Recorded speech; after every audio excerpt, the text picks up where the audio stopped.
late game and they lose to one engage. So you're notably referencing that CJ game where they took a couple of Barons, had 5th Dragon stacks, and just couldn't find a way to win. That's kind of been Jin Air's problem recently, is that closing out games, whether it's side minion control, whether it's just breaking the base, they've struggled. They have. So Rumble and Ezreal, our first 2 bans for KT. Apparently Nagne doesn't want to play that. There's the Azir against Nagne, maybe wanting to force him onto a Victor. Kuzan, we haven't seen a lot from this guy in the current meta. 3 Azir games, but he also played LeBlanc and Lissandra and Cassiopeia, champions that are not really high priority anymore. I'm excited to see him again in another high-pressure environment. When he played against SKT, he actually did very well against Faker and Lane. So I was kind of wondering how he would do with an extended run in the team. No guarantee we're going to see that, but starting him against KT in what is a very important match in terms of the standing is at least a vote of confidence for Kuzan. Yeah, certainly is. So Annie will be banned against Che, pretty common ban even before Annie was meta. Ryze rounds out our bans in this game. KT has a lot to choose from. They could go for the Gragas. They could go for the Alistar. They could go for the Victor. No Nidalee ban for the first time in a while, actually, against Jin Air. Very pointed edge to Nagne's champion pool most of the times. Not really known for really throwing in a lot of champions. The Victor he hadn't done a lot of winning on, so I don't mind him giving that away. GBM's actually played a wonderful Victor. I think Kuzan's maybe 1-0 on that champion. He's never played it professionally. Oh, wow, so it's not even one that he's shown. He has, I believe, 4 unique champion wins and then a couple of losses on the Azir to round out that first victory. So he's going to consider taking away the Victor. It's a lot open, though, so how do they actually answer this first pick Gragas? I mean, you don't need to feel pressured to pick up the Rek'Sai. Definitely a lot of jungle options available. Yes, to be sure.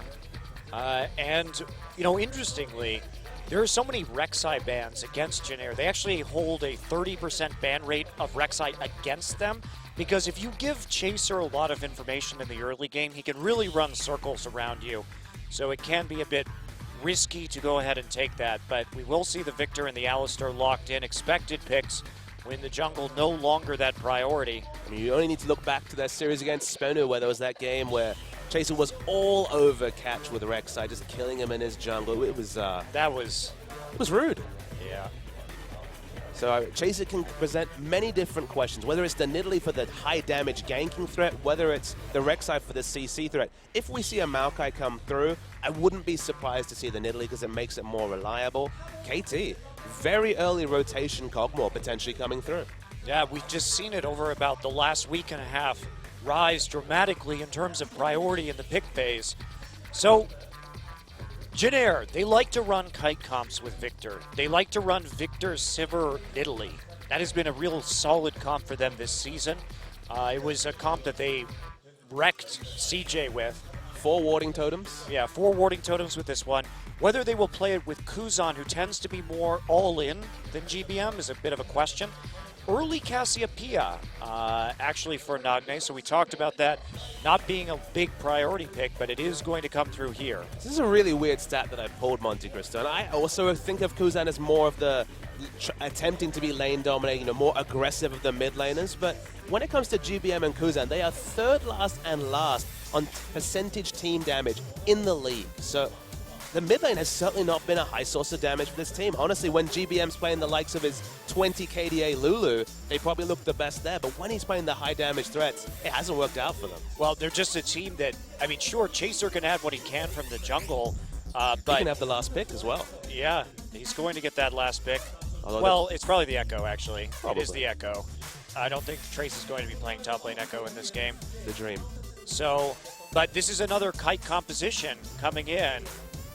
Well, they have pretty good engage with the Alistar and the Echo too, but just the way Jin Air tends to play team fights is backwards. So to someday go against his carry nature and just take the Maokai so that the lack of backline threat is palpable, because they have the Sivir, they don't really have good options to lock down the backline. If they take Maokai here, how are they going to deal with this Cogmore? Yeah, I think you should definitely take the Maokai because it forces Trace onto a different champion. And when he doesn't have Maokai or Rumble, he plays Hecarim or Gnar. Hecarim, he's not actually very good at. Honestly, he misses a lot of ults. He has a hard time setting it up. And because he's a low economy top lane, it delays the Hecarim power spike because he's never the guy who gets the money to buy the Trinity Force. The risk I see, I very much like the comp that it looks like KT have assembled.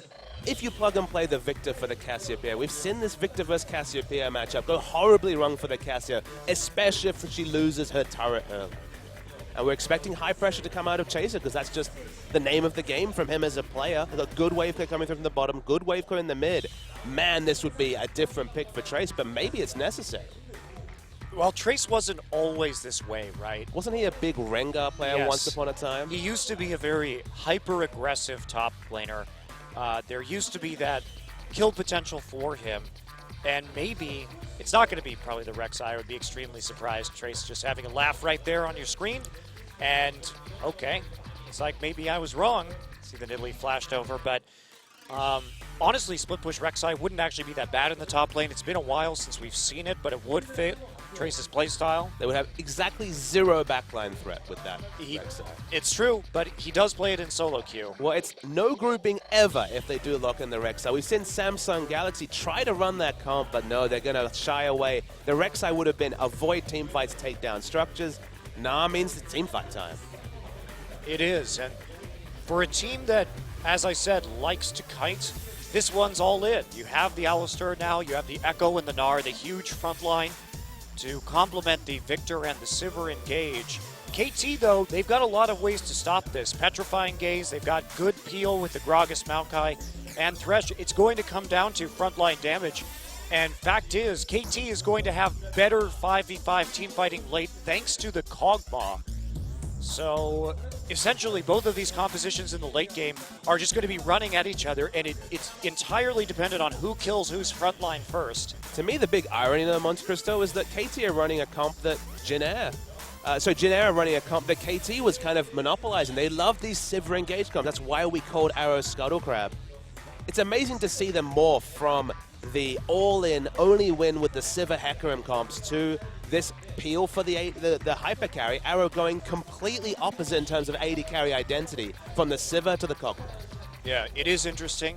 I'm wondering if he's too over-reliant on that because Arrow, probably out of all the AD carries in this league, has the fewest games on Corki, and he just hasn't been able to use that champion at all. And when we've seen it, it hasn't been pretty. But we'll see if he can pull out another win on Kog'Maw. KT looking for their 4th straight best-of-3 win. Let's get into the game.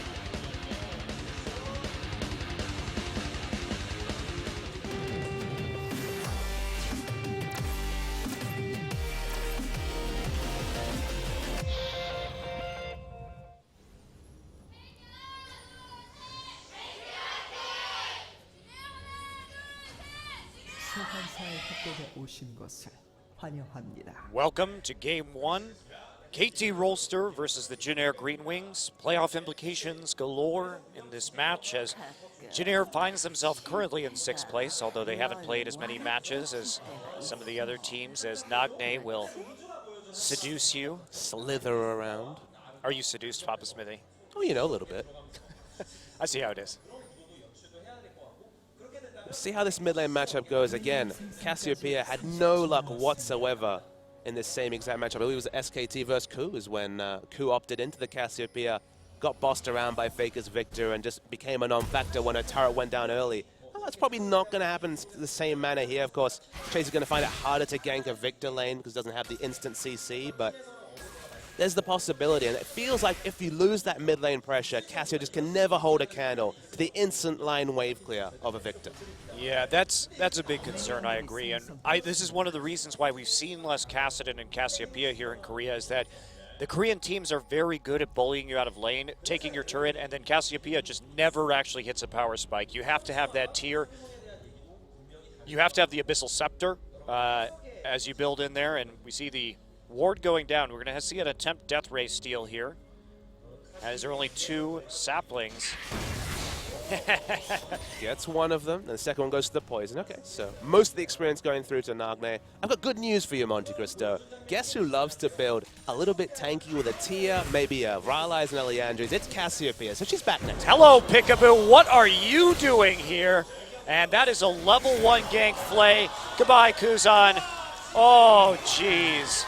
That was so brutal. I wasn't even watching for that, Papa Smithy. Pickaboo, you are a dirty, dirty roamer. These are the tricks he used to pull back on Xenix. And just coming into the lane swap, they expected Peekaboo to maybe be warding at that brush, but they didn't expect him to just show up with a flay. It's the oldest trick in the book. Peekaboo, I see you. Oh, didn't see him until late, though. That's the deadliest game of Peekaboo. And what's the better time than to gank the new mid laner, the young rookie who's just playing one of his first games? Oh, my. He'll never fall for that again. That is actually hilarious.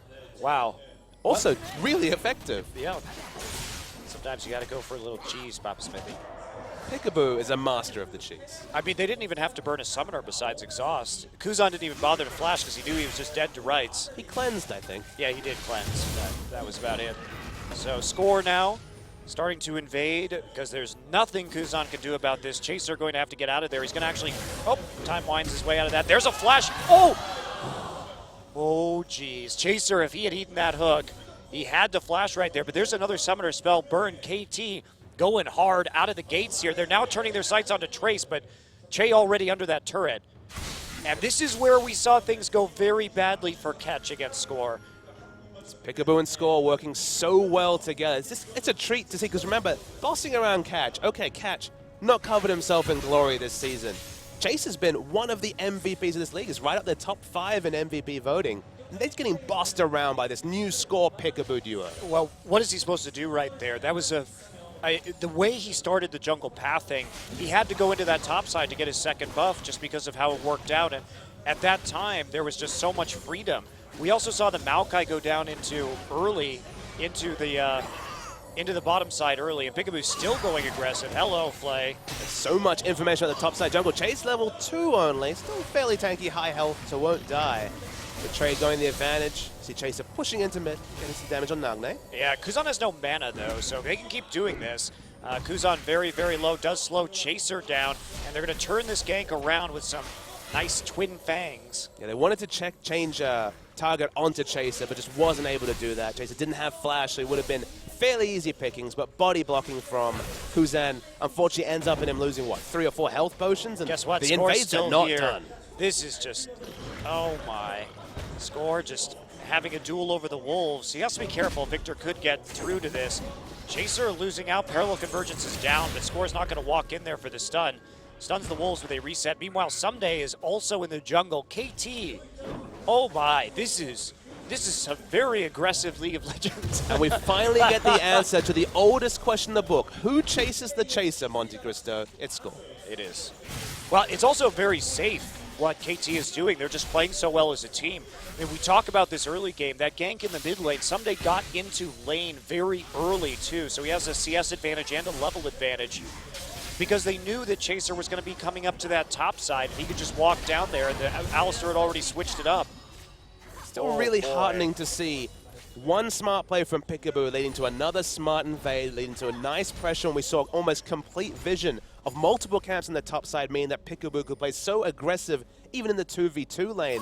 Layers upon layers, usually an exciting thing for an analyst to see. Yeah, exactly. And I didn't expect this KT to come out tonight, Papa, because this looks much more like the KT we saw early in this season. I know when you came to Korea, you were saying, wow, I really like watching KT. They play so smart.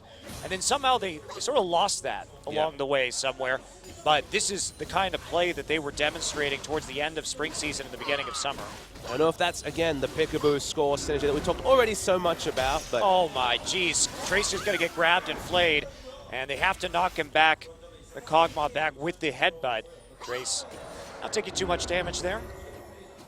Civ has been getting solo experience. Captain Jack versus Someday in the bottom lane, so they don't get the 1v1 matchup between Maokai and Na, which honestly, that's the advantage for KT. You know, it's a very difficult laning matchup until you can get maybe a Catalyst or a bit of armor built up, maybe a Glacial Shroud. But once you get enough tankiness to shrug off some of the damage, much more manageable for KT. You know the craziest thing is Peekaboo is 2 levels ahead of Che right now. That's a lot. I don't even know how he did that. But it's because every time he went somewhere, something happened. They contested a buff, they got a gank off, etc. His roams, he was always picking up experience, whereas Che's been on the back foot all game. Yeah, Che's now level 4, but there was a brief period of time where it was 5-3. So where are they going to go now? Chaser just heads back to the enemy red buff. They Okay. think they have him bottled up. This is dangerous No from flash? Chaser. There's no flash, as you said. Here comes Score. He's going to check it. Chaser has to leave. He can't stay here. He may die anyway. He's going to try and just phase dive over the wall. I'm not sure that's going to actually save him, as there are the Twin Fangs. The lockdown is here. Someday, Arcane smashes him into the ground for another kill. This is all going south for Jinair. And the stats package shows that their top lane narrowly going to lose in terms of CS at 10 or gold at 10. Mid lane also going to be a losing lane. It's usually the jungler that picks up the slack, and it's the jungler that's been targeted out by KT Rolster. Well, this game plan early, certainly doing a lot of favors for KT. They find themselves up 1.5K at only 8 minutes into the game. That's many patches ago, many moons ago, that might have been a common occurrence, but with the lack of global gold opportunities, that's just massive, massive bullying by KT Rolster in 10 minutes. Yeah. So blue buff will be handed over to Kuzan. And same thing happening on the opposite side of the map. Nagne will grab his blue. Nagne got that very early Negatron cloak, so he's not going to have as many problems in lane and getting poked out by the Victor, because he got that first blood, and now he has another assist to help him in terms of his finances. But the lane control that's offered by your jungler just being so far on top of the enemy jungler, this can't be a Victor that just wave clears and tries to auto-attack the turret and get in the face of the Cassiopeia. Kuzan has to respect the fact that Score is all over Chaser, all over his jungle, all over the mid lane, and he has to expect Score to respond before Chaser, because Chaser's so far behind. Yep, absolutely. And Score just translating that advantage into a red buff. Very safe take right there. Nobody in the top side. Pink ward down. Clean red buff steal, and now they think that Maokai's gone back. Remember, that's what they think right now. So someday just going to wrap around. It's going to be a surprise gank. They're not going to get it off, as they will lead, but they're going to lose a pink ward and the Raptor, as Chaser's jungle is closed in on once again. Chaser's jungle. Which one's that exactly, Monte Cristo? Yeah. Doesn't even have one anymore. I think he gets a wolf camp once in a while. Yeah, that is. Well, we're back into standard lanes at the moment. Hex Drinker is first for Trace, so at least he's going to be able to harass in the top side. He didn't fall behind, unlike his teammates, but someday still a kill up.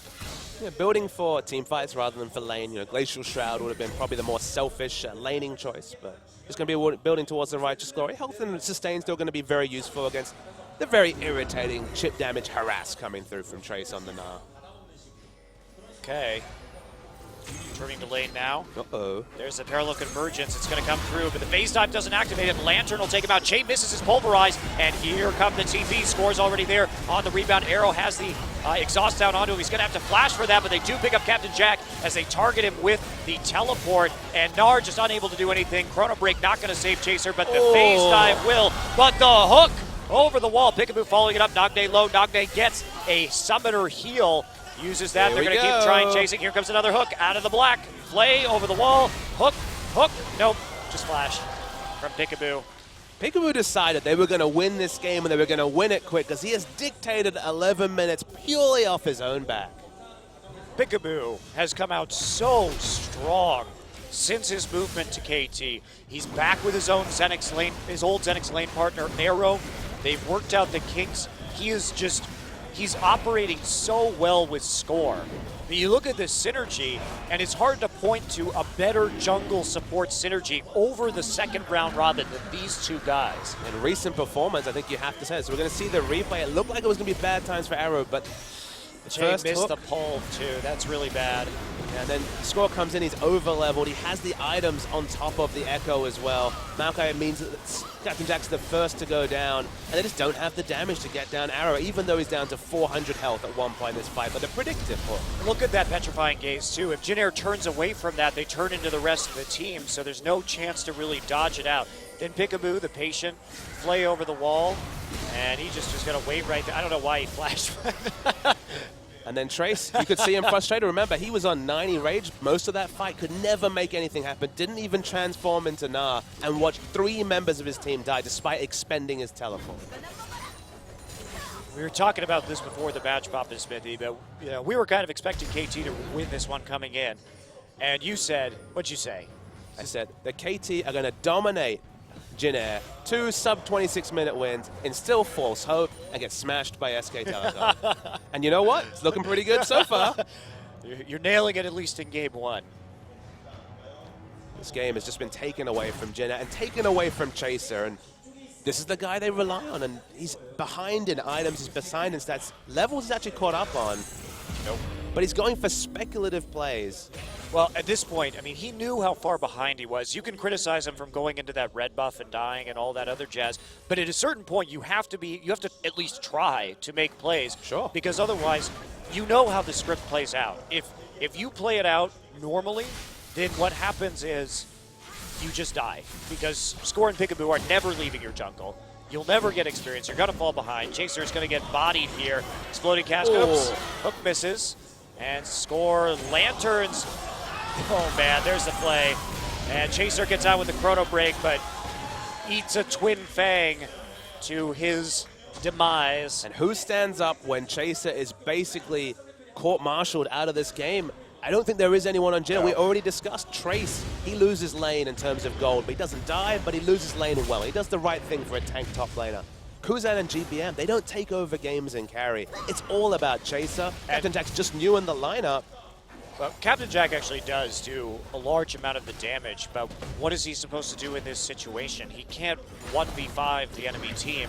When they have a Maokai, when they have a Gragas, ways to disrupt him, and Nagne's going to take away Jin Air's blue, and their own is up right now. I don't see Chaser being able to get back there. The pink ward is still at his red. Peekaboo is just going off. Has Chaser gotten a red this game? I don't believe so. This might be his first. I think it is. So, I think it is. Yeah, Gragas freshly shopped, so not going to be in position to take it away. The pink ward actually going to give them exact timer, so maybe the next one's going to be a possibility, but Chaser dealing with scraps. Yeah, and you don't care if Chaser has a red buff when he's 0-3-0. Nope, you don't care at all. There's not even a good way to set him up besides the Alistair, really. I mean, the lanes, it's not... Remember, when we saw Echo and we praised the comp going through in CJ Enters, think about the lanes we were talking about. We're talking about Twisted Fate Maokai. And Maokai Echo have excellent synergy because, again, targeted route into the parallel convergence done, into death, usually. Speculative to try and gank a Gnar lane, very difficult to coordinate your CCs. The Victor, again, Cassius not going to sit in the gravity field. Only really bottom lane is a possibility, and the last time he tried that, he died. Yeah, very bad situation now. It has been all game, but that lead keeps growing and growing and growing, now up to 4K. Kog'Maw's Trinity Force is done here at 15 minutes. They have some free time down on the enemy tower.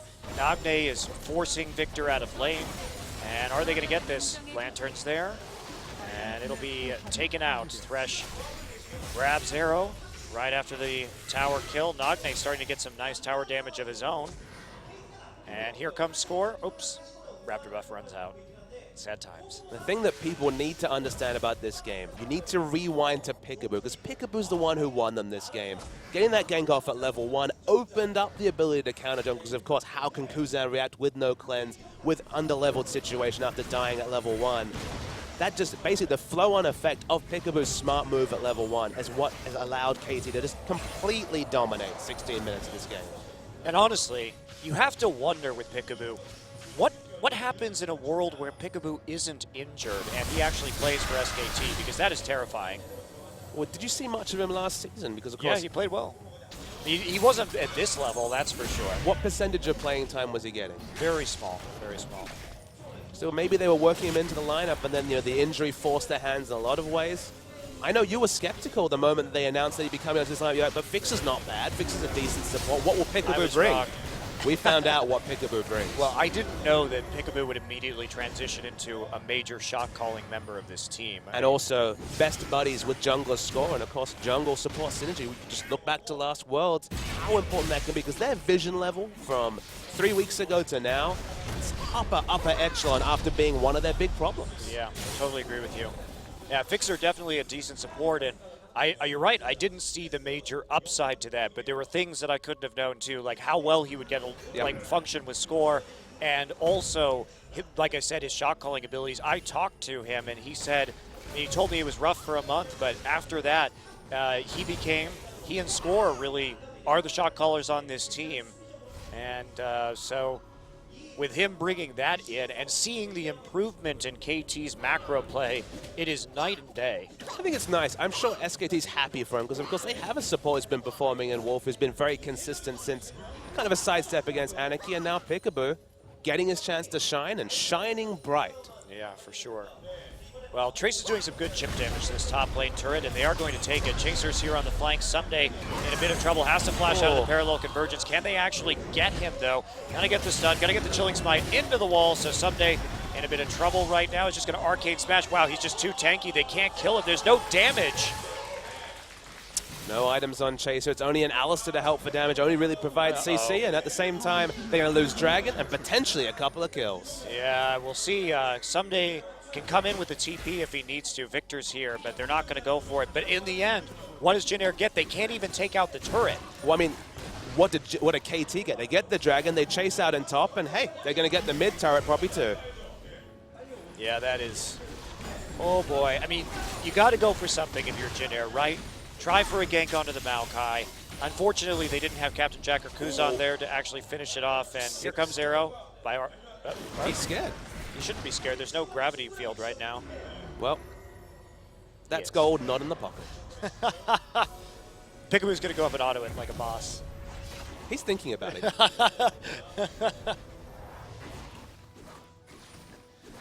I guess they'll just have to wait for one more wave. He definitely could have just walked up. So we felt really good about Jin Air about a month and a half ago. Feeling pretty good about KT right now. Well, the meta's changed, right? Sure. That's one of the things we have to talk about is when Jin Air is at a point in the meta where they don't have to have that much invested in their top lane, they come out strong. We think about when Jin Air was strong in spring and earlier this season, they were playing a lot of poke compositions. What their specialty is kiting at objectives, and they pulled it off, but that isn't such a viable strategy. Or it's still viable, but it's no longer as dominant as it was. I think you throw in Nidalee. This comp could have worked, but the Nidalee was available. That's the crazy thing, is the Nidalee's been almost a perma-ban given their proficiency with the poke comp and not selected. I'm with you on that, Papa Smithy, but I think if Jin Air can't play this composition that they've been given, there's something very wrong with the team. But can you say they can't play it, given that this game that's turned true. At level 1? That's true. Yeah, that this game was all about the jungle invades, and Jin Air hasn't had any kind of breathing room. Can Jin Air win a game where Chaser does poorly? I think the answer is no. I tend to agree with you. If you have lanes that lose the minimum, then it should be your jungler that profits from that, whether it comes to communication or positioning. But if your lanes lose the minimum and your jungle falls behind, there's no one to carry. Score just stole the Krugs. What a jerk. He had the burst, too, from his keg and the smite. It's not really a chance for Chaser to take that. I mean, at this point, 6,000 gold lead almost, 5,500, I believe. How's my maths looking? About 5,500 gold lead. Looking for the last of the outer turrets. Captain Jack has excellent wave clear, though, so it'll take a couple of, or maybe it won't. Maybe they'll just Peekaboo's going to take it. Easy peasy. Yep, had the lantern there just in case.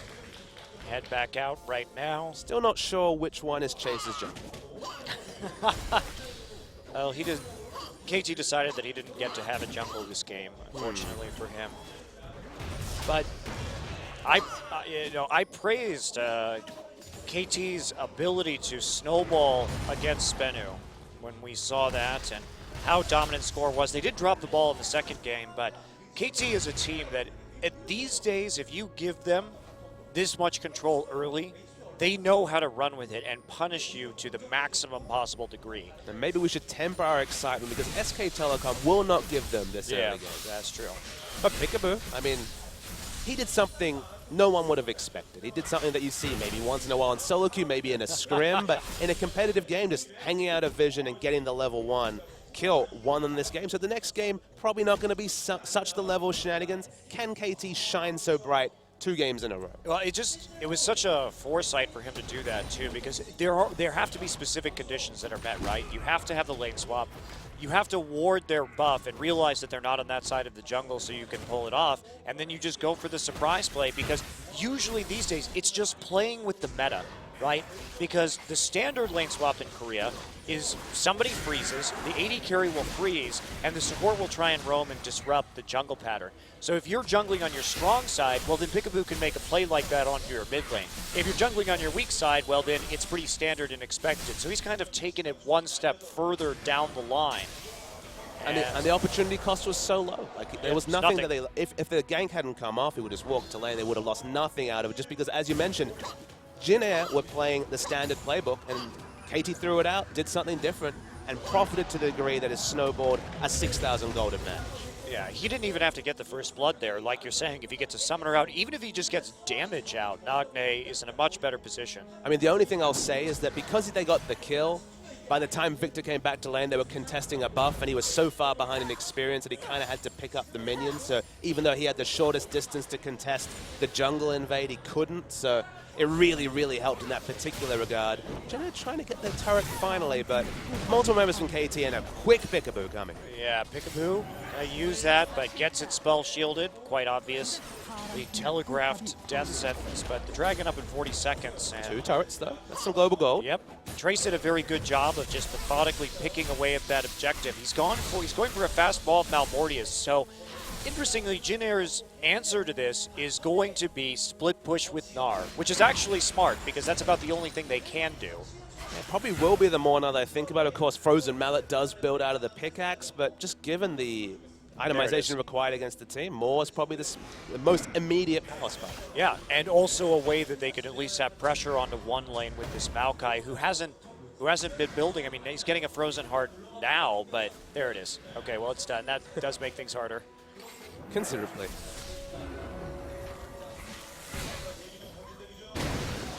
So there's been no kills whatsoever for Jin Air this game. 24 minutes in again, another low kill game, but it's because KT have just been completely on top of this game from moment one. That's the teleport. Uh-oh, Chaser in front. There's the Silverold pop. He's going to get onto Captain Jack, but it is spell shielded. Still the Arcane Smash ripping people out. There's the Parallel Convergence. Does get Someday, but he gets out of the Lantern all the same. So attempted an engage, but no one actually dies as Jin Air able to play that defensively. They also get the angle onto the turret. So can KT, looks like they just want to come in from behind. They're going to all in right here. And here comes the Petrifying Gaze. Huge Petrifying Gaze from the Flash. And now Trace on the outside. Kuzan going to get hooked somehow. And here comes Arrow just waddling through the team fight, picking up kills. Trace is going to be caught up by Someday and Peekaboo again. The CC train is just never ending. Another hook. And here we go. Twisted Advance play, the works, and Peekaboo grabs the kill. What a beautiful engage from Nagne with the Flash Petrifying Gaze, and that's going to be a Baron. I mean, they've got the Blade the Ruin King on Kog'Maw already. Nagne has so much damage. Okay, doesn't have a lot of mana, but it's not going to matter. There's no need to peel off and fight anyone because everyone's dead. 10-0 is the score. Not a perfect game because turrets have come down, but everything else, man, what a KT performance. Jeez. Utterly dominant. And this Jin Air team is the one, they've come the closest to beating SKT out of the top 6 teams in a game. They had an inhibitor down on SKT. Let's take a look at this one again. So it was a nice idea from Jin Air, given how far behind they were, but the Petrifying Gaze registered on, including Captain Jack, which is probably just a mechanical mistake. Not sure how Kuzan got hooked, but after this, just watch. You can see Peekaboo chasing away the only threat to Kog'Maw, and Kog'Maw free autoing. This is why we see this Thresh banned against Peekaboo, because the work he does in these team fights is incredible. And Peekaboo takes the last kill. Jack, the only one left alive. And here comes the pressure. Jin Air already having to retreat off their mid lane tier 2. I think Kog'Maw, fast approaching ban status. He has the highest win rate of any champion with over 10 picks. And while you might be skeptical, no one's willing to play these backline dominant champions barring the Maokai. If you don't get the Maokai, there's just no way to deal with them. How many team fights in consecutive games have we seen where a Kog'Maw waddles along, no pressure on him whatsoever, free autoing? Yeah, there was no threat onto Arrow. He was just in the middle of the composition too. He's the highest damage AD carry with the long range, and no one whatsoever forcing him to back away. Well, here we go. Another minion wave. Another tier 2 inhibitor down now in the mid lane. KT pressing forward. Well, Papa, it's going to be 27 minutes at least. I'm sorry. Well, my heart was in the right place, apparently. And going to keep on going, it would seem. Gravity field down, but Arrow We'll take that tower down by about a quarter. Still working on it. The wave clear is very good from Janair, but it doesn't really matter so much when we're talking about 10,000 gold advantage. Cannon Minion keeps bashing away. Anyone who tanks for arrow is going to lead to, at least a fifth of the turret damage coming down. He's happy to tank it up himself. And eventually this turret will fall for Janair Green Wings. Yep. So they get the position, tanks in the front, saplings down for the slow, and just dodging away from that death ray. Arrow just takes the lantern out, Peekaboo already prepped for the retreat. And that is 2 easy inhibitors off of a great Baron push from KT Rolster. That's the only place where Chaser is satisfied about this game is there's been no kills for him to participate in, so his overall statistic hasn't changed. Sometimes you have to think about true. number 1, Monte Cristo. You know what I'm saying? Chaser's kill contribution. It's like, I just got to hold out for the rest of the season. Yep. Damn. There's nothing else. I mean, the Chaser especially, nothing else he can be selfishly or team happy about. I mean, it's not his fault. Other problems snowballed. Basically, Kuzan's mistake or Peekaboo's individual brilliance spilled over into Jinair's jungle, and Score bodied him the whole game. Yeah, and this is something that we've seen from SK Telecom too. Is that you give them that one first blood or something like that, and there's virtually no hope of coming back into the game. And there certainly hasn't been for Jinair. This is how you play League of Legends with an incredible snowball. Yeah, they threw the textbook out for level 1, but certainly textbook once they had this big advantage. They've already got an inhibitor in bottom, in top lane, so the bottom one's the bust to get. They're going to maybe try a desperate engage. No, but Nogday is just taken out with the lantern, and they've got nothing left. Score still on the side. They're just going to power on through this turret. There's the box, catches Kuzan, another hook onto Che, gets another kill for Arrow, and they keep on moving forward. Jack will fall in the end. Double kill for Arrow, and they say, screw this inhibitor. We're just going straight for the Nexus. That's going to be it. A sub 30-minute victory for KT Rolster as they absolutely blast the Jinair Green Wings in Game 1 of this series. Lucky number 13 for KT Rolster. 13-0, 3-0 in Dragons. Okay, all tied up in turrets for part of that game, but in the end, KT Rolster, off the back of some Peekaboo brilliance, blow Jinair away. Peekaboo is so good. Holy cow. I don't know if you can let him have Thresh. He just is too much of a playmaker on that champion. He can ruin your entire team. He plays so well in those team fights. Well, that's a tough loss. I wonder if we'll see GBM next game. Of course, Kuzan's penchant for pushing forward was part of that first blood, for sure. He played aggressively. He tried to get those Raptors and then kept playing forward, so. KT had the scouting report, put him to the sword, and now we're going to see in Game 2